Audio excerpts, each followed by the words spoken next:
Smart city నిధులను smart గా స్వాహా చేసేశారని కేంద్ర రాష్ట్ర ప్రభుత్వాలు విజిలెన్స్ విచారణకు ఆదేశిస్తే తిరుపతి నగరపాలక సంస్థలో గత పాలనలో జరిగిన నకిలీ ఎంబుక్ రికార్డుల భాగోతం వెలుగులోకి వస్తుందని బీజేపీ నాయకులు నవీన్ కుమార్ రెడ్డి అన్నారు.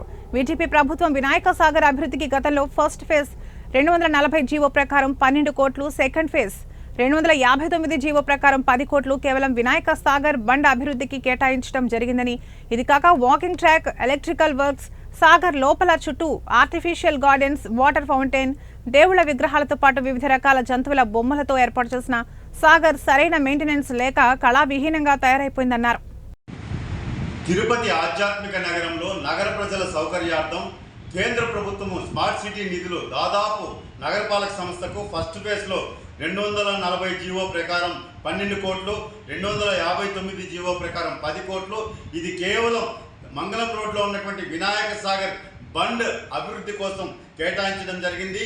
ఇది కాకుండా ఎలక్ట్రికల్ వర్క్స్ కానీ, ఇన్ అండ్ అరౌండ్ డెవలప్మెంట్ కానీ, ఆర్టిఫిషియల్ గార్డెన్స్ కానీ, వాటర్ ఫౌంటైన్స్ కానీ, ఆ ముందర కాంప్లెక్స్ కానీ, వాకింగ్ ట్రాక్ కానీ, వీటన్నిటికి కూడా అదనంగా ఒక 10-15 కోట్లు, అంటే దాదాపు 30 నుంచి 40 కోట్ల వరకు ఈరోజు వినాయక సాగర్ నిర్వహణకు, అభివృద్ధికి ఖర్చు పెట్టారండి. ఈరోజు వినాయక సాగర్ నిర్వహణ గాలి వదిలేశారు. ఈరోజు అక్కడ పోతే వినాయక సాగరు దుర్గంధ సాగర్గా తయారైపోయింది. పట్టించుకునే నాదులే లేదు. నగరపాలక సంస్థ అధికారుల్ని నేను నగర ప్రజల తరఫున డిమాండ్ చేస్తున్నాను, మీరు అధికారులు వినాయక సాగర్లో ఒక్కసారి పర్యటించండి.